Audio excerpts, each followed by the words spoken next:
Welcome back to the Create Harmony podcast. Let me tell you what we're all about. So at Create Harmony, we are elevating the pursuit of peacemaking, and we're highlighting the voices of fellow peacemakers. We do that through conversations, listening to their stories, and learning about their simple practices. And that helps us explore the rhythms that really nurture peace. Peace within us, peace between us, and in all the communities that we call home. We like to live in step with the rhythms of nature, and we pay attention to the seasons and all of the ways that the seasons shape us. So this summer, we're in the summer season right now, and this summer we're doing a thorough examination of hobbies. We are talking to all sorts of different people about their own hobbies, the hobbies they love, and discussing how the pursuit of these interests is a form of rest and how it can restore us to get back to all the meaningful work that we do in life. So now let's tune in to our hobby conversation for this week. Welcome back to the Create Harmony podcast. I am your host, Sally Burlington, and we are continuing through this summer. We've been doing a series on hobbies and the ways that hobbies can be a form of rest and restoration and sort of ways to help you lift your gaze. And today, we're almost at the end of that series, but today we are going to talk about travel as a hobby. And we have Brent Levy with us. And Brent is the pastor of the local church in Chapel Hill. And we're going to talk about that a little bit. And then we're going to talk about his love of travel and what it brings to his life. So welcome, Brent. Thank you. Thank you so much, Sally. It's great to be here. Yes. So before we jump into the travel piece, I want to hear a little bit more about the local church, because I know that your church had a vision and merged with another church named Evergreen. And just tell us a little bit about that. Yeah. So the local church is a church that I had the privilege of being sent to help get off the ground. And so that happened about 2018 to 2020-ish. Time is it's hard to pin down Yes. So it's a United Methodist congregation. And over the last 2 years or so, began to engage in some conversations with a church right up the road, another United Methodist congregation right up the road called Evergreen United Methodist. And we, as a church plant, we did not have a building, but we had people. And Evergreen, their people were slowly trickling away, and but they had a building, and so they approached us and said, "Hey, do you want to see what might happen? Essentially, do you want to date for a little bit, see if any." And we just felt the Holy Spirit move in some beautiful ways, and so in close consultation with the denominational leaders and folks who need to be in the room, we ultimately merged in September of last year. And we're not worshiping here at Evergreen. I'm currently recording from Evergreen, an office there. But so we're not worshiping here on Sunday mornings. We maintain our space in the school because we want to kind of take it slow and discern what God wants to do for this property of 9 acres and lush, wooded areas and, full of just natural beauty. Just yesterday, I was looking out the window and there was a hawk perched on a bench, and it's not uncommon to see deer traipsing through the property. And so, we don't want to just rush into anything. And so as we've prayed about it, we really are wondering what it could look like to cultivate some sort of space of renewal and retreat here in one of the fastest growing communities in North Carolina. What does it look like to maintain sort of a carved out space of respite and renewal? And so those are just the nascent, seeds of a vision that God has given us, and we are certainly, it's all a work in progress. And so we're certainly trying to be attentive and attuned to where that might lead. But retreat, renewal, are something that has become increasingly important to me over the last 2 to 3 years of my ministry, um, and this seems like the perfect place for it. Yes, it sounds like evergreen is the appropriate name for that Right? space. I mean, I Yes. think that's aptly named, and it sounds like retreat and renewal is the type of spirit that just exists already there. Yeah. So, I think that's amazing. That's part of the way that Brent and I met is that we both have a vision for retreat and renewal for pastors and clergy, and sort of have been doing some co-dreaming. And so I'm excited about what's next for your space. Oh, yeah. That's so Well, I'm awesome. excited to see what develops with the two of us too. Yes, You know. exactly, exactly. I'm sure the Holy Spirit will guide us through that process. Absolutely. So, Absolutely. okay, now we're going to switch gears to travel. And the reason that we felt like travel would be a good thing is that it's just a good way to lift your gaze from your life, from the grind, get away. For me, travel is a place that am able to have curiosity about the world, learn about different people. Whenever I travel, I'm always so curious about the people that live where I go. We traveled this summer to Montana, which is so beautiful. And I mean, we went fly fishing, and I felt like I wanted to ask the guide, like, tell me about your life. I guess podcaster came out in me, but travel is not necessarily always restful, but it is a different form of rest. So I don't know if you want to talk a little bit about just in general travel, and then more specifically what you like to do. Yeah, yeah. No, I think I was struck. I was listening to a podcast maybe a year ago, and the host offered a piece of advice that I haven't been able to get out of my head. And she said, we should live every day as if we're tourists in the world, even in the places that are familiar to us, the places we live and move and work every day and play every day. And what would it look like to bring the same sort of, as you're describing, curiosity and generosity and even risk taking in a Mm. sense, Hmm. um, w- in the places that we already are seemingly familiar, and what new might emerge out of that. I thought that was just great advice, because when we do travel, right, when we do when we are out of the familiar, taken out of our normal spaces, something does happen in us where we become a little more curious, as you're describing, interviewing, the the person fly fishing in Montana, or trying the new food, or asking your server, what should I eat here, and letting their experiences and their familiarity open your own eyes. And I think this, in this way, we can begin to experience an expansiveness in our own souls and imaginations, Mm.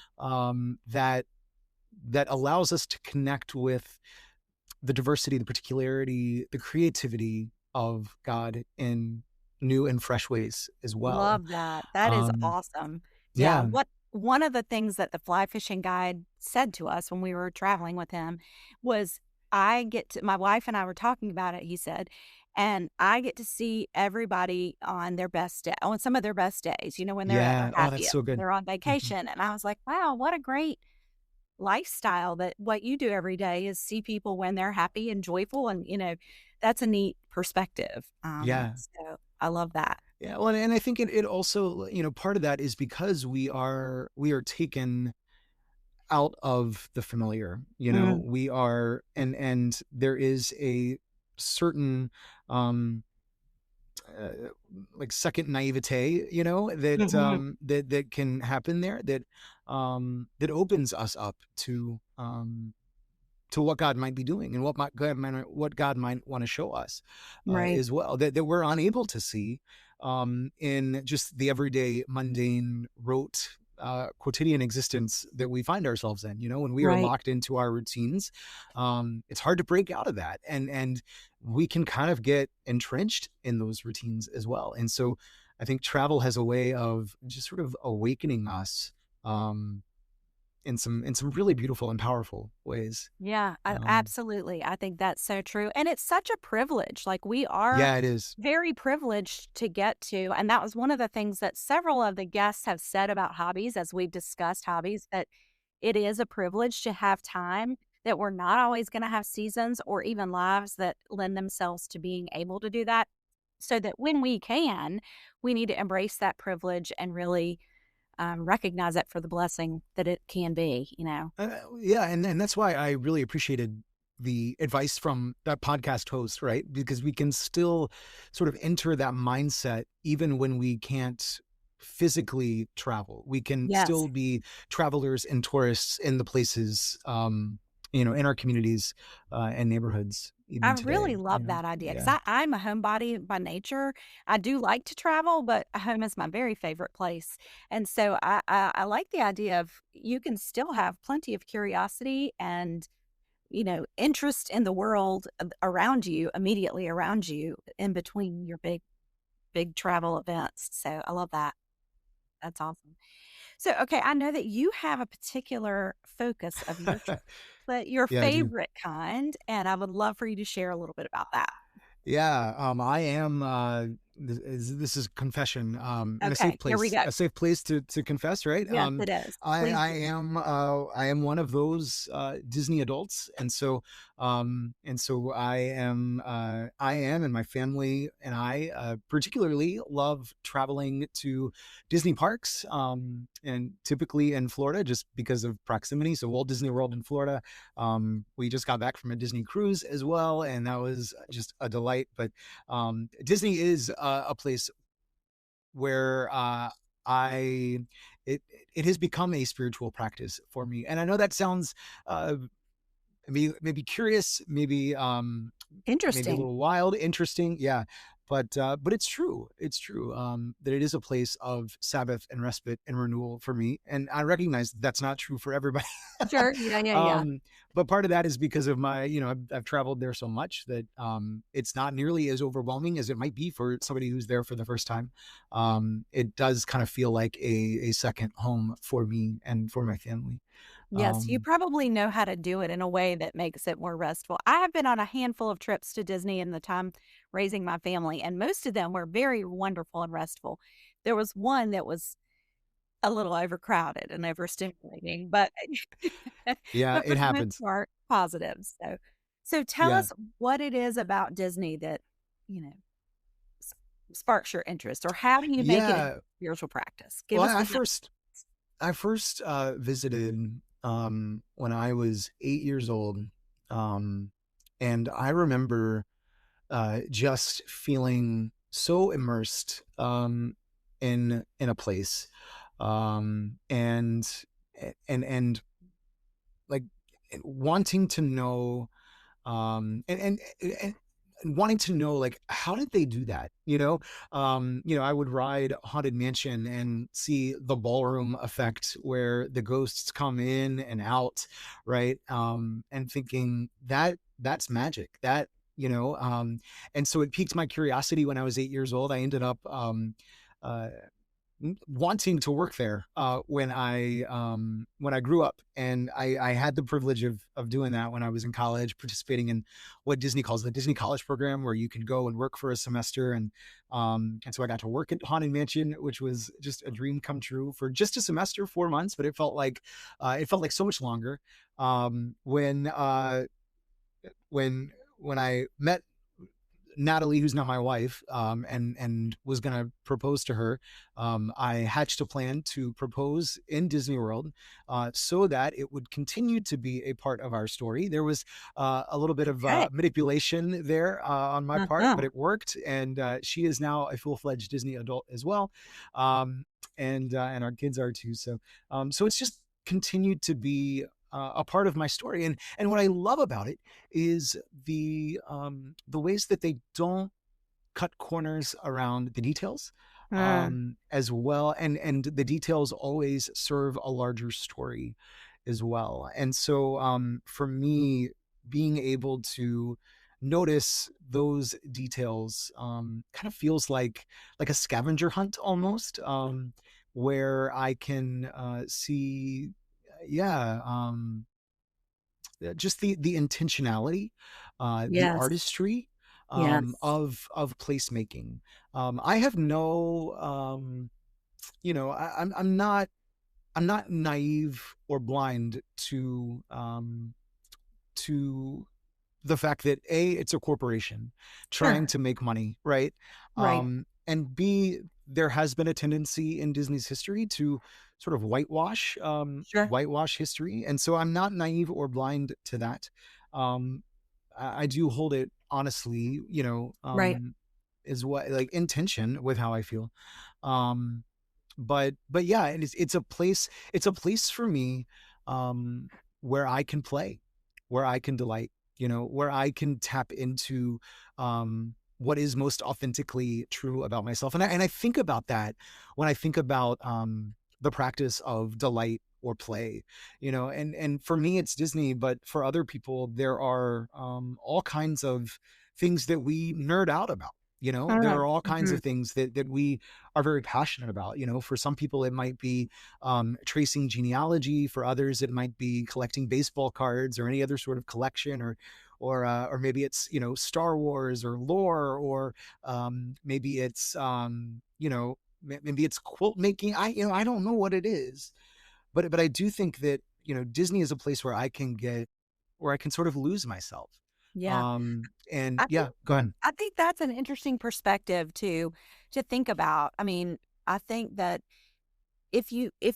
everybody might have their thing that they're able to get passionate about, but two things can be true at the same time. That yes, there's some people who have all sorts of different feelings about Disney, and the intentionality is so critical. The beauty, the focus on play and inviting all ages to remember how to be playful definitely aligns with the kind of things that we believe in at Create Harmony. We definitely, I think it's just an inspiration to bring out your inner child. Let yourself be playful and fun.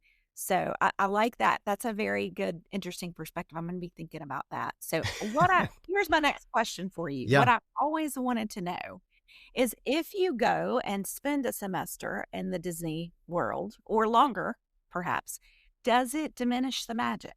Mhm. Yeah, that's a great question. And and I think that, I think a lot of it is intentionality. Is sort of the headspace that we bring ourselves to it. I mean, if you enter in with a cynical mindset, Mm, um, then I think you're gonna get that. yeah, Kind of what you put in is what you're gonna get out of that. But if like when I worked there, I was one of those people who really wanted to, like the fly fishing instructor, help, see people on the best days of their lives, sure. and so I remember, one of my favorite memories, and this is 20 years ago now. I was 20 years old, a kid practically, Mhm. and I was helping to set up for one of the parades, the daytime parade, and this little girl walks up to me, and she's staring up at me. She's probably 5 or 6 years old, and I crouch down, to get on her level, and she asks, "Where can I find Peter Pan? Mm, Where can I find Peter Pan?" And she wasn't talking like, "Where can I meet Peter Pan, like, and get his autograph?" She was like, and so I like looked up to the sky and said, "Second star to the right, straight on until morning," like, um, yeah. and and and you could see, like, in her, just like something light up, Mhm, mm, um and in the same way, right? Like, anytime a kid would, for instance, maybe they just got a big scoop of ice cream and it fell on the ground, or maybe, they lost, their stuffy on the ride, we could very easily, and had permission to, make it up to them, give them a ticket for a new ice cream, or new merchandise, or whatever it was. And like, that permission giving to help create magic, quote unquote, um, I think is very similar to what we might think of, uh, being a blessing to people, every day, right? And that there is something beautiful, um, about living lives of generosity and blessing, and having feeling the permission to be able to do that, Yeah. and so for me, I didn't have a problem. I never walked away cynical. There were hard days. Grad night was not fun when thousands of graduating high school seniors descend and have the park to themselves until 4 Yikes. a.m.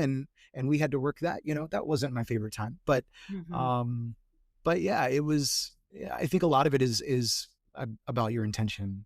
Yeah. And I like Yeah, that. I think it's a good takeaway, as well as the takeaway about being a tourist in your own life. I think the spirit that you bring to all of your endeavors that's right. really drives how your outcome will be, what your experience will be. And I think that's a good reminder, because the spirit that we bring into everything is going to make that experience different, you know? Yeah, So that's I right. love that perspective. That's a good reminder to me to just bring a different spirit into, and Hmm. just, you can And to always, check in with ourselves regularly, right? yeah, Like, exactly. yeah. You Hmm. can always bring a spirit of play even into the worst days. You have, that's one of our big things at Create Harmony, is to try to pay attention to all of the little joys, the tiny little things that make our world so special and creative and beautiful, and that we often get hurried and unnoticed. Yeah, And yeah. I am the worst offender myself, even though I deal in this work all the time. Certainly do it very often.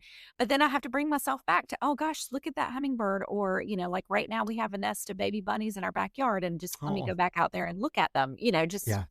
just for a minute, because Well, like Mary Oliver says, right? Like prayer is paying attention, right. in so many ways. And I think when we travel, we can get so caught up in the itineraries and we got to do this and we got to do this and we got to do this and we got to be at this dinner by 5 o'clock and then we have tickets for this show at whatever. um uh, so I think it is then. And Disney's terrible about this. I mean, like, one of the laments I have about the modern Disney vacation is that, like, you have to spend hours of work to learn how to do the lightning lanes and the dinner reservations and Mm-hmm. can I stay early, can I stay late, like, you have to almost get a degree, to a second degree to be able to navigate a Disney vacation. They're working on that from what I understand. but Mm-hmm. but you can sometimes get so caught up in, like, what are we doing next, right? Yeah. Where do we need to Logistics. be Mhm. next, the logistics, the planning, the itineraries, that we lose um the propensity to slow down and be present to what's actually happening now, you Mm. know and so whether that's Disney or whether that's any sort of travel, my encouragement is always, slow down, show up, and pay attention, Yeah. you know Well, and um that was thinking when you were talking, I was like, isn't that what happens every day? Like, we have a tendency to get caught up in, like, and here's another text, and here's another email, and here's one more thing to do, and oh my gosh, and did I remember that? And our brains get so crowded with that, that isn't that just the way it is, and we have to learn, it is a spiritual practice, to refocus on those tiny little moments of magic in every day. yeah, that's right. So that's a there's great a there's a great Psalm 104, that just, and if you read it, there is you can almost imagine the psalmist sort of taking a notebook and walking through the woods and sort of just taking note of, oh, this is the sort of tree that storks like to live in, and this is the food that badgers like to. I mean, it's Wow. a beautiful psalm. But then there's a part, the second half of the psalm, where it talks about Leviathan playing in the sea, like a sea monster playing in the sea. But another way of translating and rendering that is God playing with the sea monster, God playing with Leviathan, and without any sort of utility or purpose, right? And I think this is what travel does for us too, is it sort of lets us exist without any sort of end, or utility, Yeah. that ultimately connects us back. And so if God can play, if God can delight, then that should be permission giving, I think, for us too. And that, so that when we delight, when we play, when we walk through the woods like a tourist, we are most fully living into the image of God in us, you Yeah, know? I've not I like that idea. I have not really ever thought about the idea of God playing. I mean, Hmm. I've thought about God being playful, but just Hmm. actually God playing is a new image for me, and Yeah. I'm gonna dwell on that. I love that. That's a really good takeaway for me because certainly God is playful. The world is playful, and that world reflects everything that God is. And so, why would God not be playful? I don't know, but that's a good one. I like it.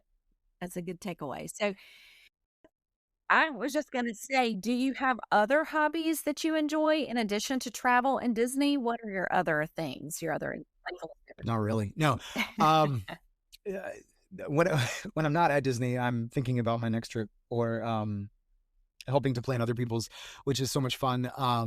But no, I love a good board game. And with my family, I think if or a puzzle. And so if you're playing with a board, if you're playing a board game or puzzling, um, then you're truly resting at that point. There's nothing else that you need to be doing in that time if you're puzzling. And maybe there is something to do, but you're making a deliberate choice not to cease, to pause. And Sabbath, I think, isn't just about like ceasing and doing nothing. I think Sabbath can be play as well. And so yeah, those are two of my hobbies. Another one, I love bird watching. Me too. Me too. um I'm I'm in that I'm an age old group. I'm an old man now, and yep, yep. Well, and so funny story about that. A friend was telling me a couple weeks ago. He's about my age, and he's a pastor, and he was walking to a meeting, and walked past a pollinator garden, Mm, um, and and just stopped to watch the butterflies and the bees, and just the beauty of the flowers and everything. And he texted his wife, and he ended up being late to the meeting, um, because he was watching. And he texted his wife and said, "I'm getting so old." Um, yeah. and then thought about it and sent a corrective text that said, "Actually, I'm getting younger." Yeah. I was thinking you were gonna say, "I'm getting so wise," Mm, just that because, too. Yeah, that's it's like where wisdom lies, and you do hopefully get to that as you age, to figure out that, like, what life is really about is taking a minute, taking a breath, yeah. seeing those beautiful things, and not letting them pass and by. and and the play and the delight and those moments, right? The travel and the delight that comes through travel. Like I said, I think it allows us to sort of tap into the parts of ourselves that are still there, and were there before the shoulds and the ought tos, Right. and before our worth was defined by dollar signs and degrees and the letters after our name. Like Mhm. there is something even more true than that. And I think that's the piece of us that God delights in most. Yes, yes. When we can tap into those those spaces. Yeah, still on the idea of God playing, and I just really that really resonated with me just because you feel like I think our culture has such a complicated connection to play and rest that we think that play has to be, I don't know, something big and boisterous.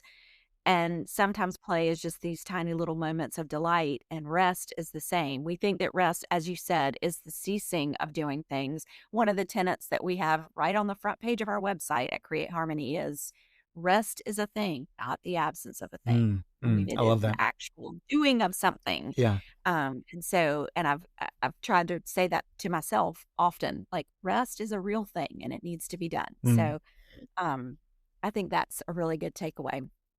So, okay, my last thing is usually when we have a guest, I always ask, is there anything that we missed in our conversation? Anything that you had thought about or that came up that we've missed that you Well, I want to share? think, yeah, I mean, I think there's a conversation that we started around privilege, and the Mm, privilege of travel. And I think there is an inherent privilege in delight, and play as well.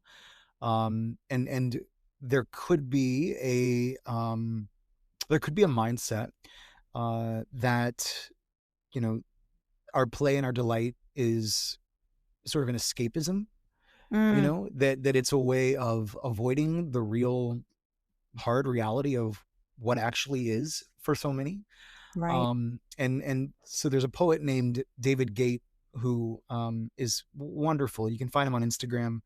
Um, beautiful, beautiful wordsmith and creative um, and poet. And he has a good Substack and wrote a piece about this just a couple of weeks ago. Amidst just the atrocities that we might see play out on a regular basis. I don't need Mm, to name them. Um, but sure. what he said is, he said there's an important question that we need to ask, and that is our play and our delight, um, is it shielding us from seeing that, or is Mm, it expanding our hearts such that it's something we desire for those um, who for whom that opportunity is being taken away? yeah, I Their love that. opportunity to connect with the divine is being taken away. He puts it much better. But I do think, as we're thinking about play and delight, it's important to hold that question in mind.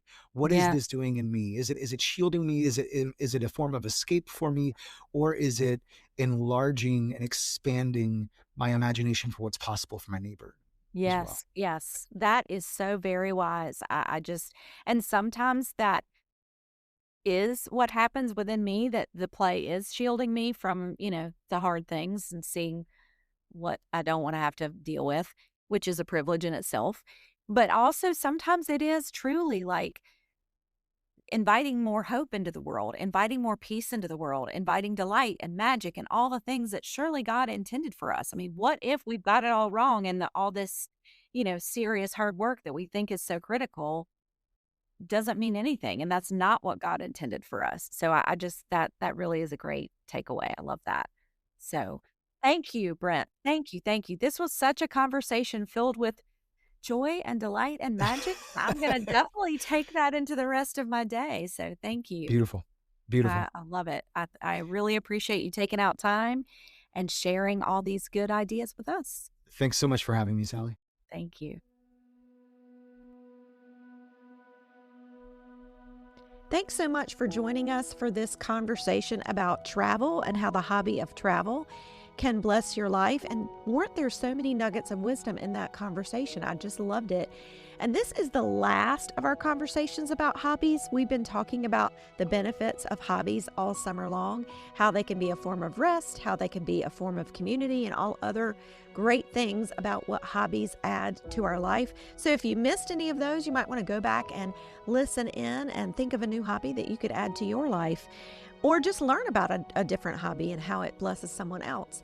Next week, we will have a wrap-up discussion, and that means that our team is going to get together and talk about all the things we learned from the people that shared about their hobbies over the summer, and just review the episodes a little bit. And then after that, we've got some more new exciting content planned. We also have a new teammate. Her name is Isabel, and she's going to be joining the conversation for next week.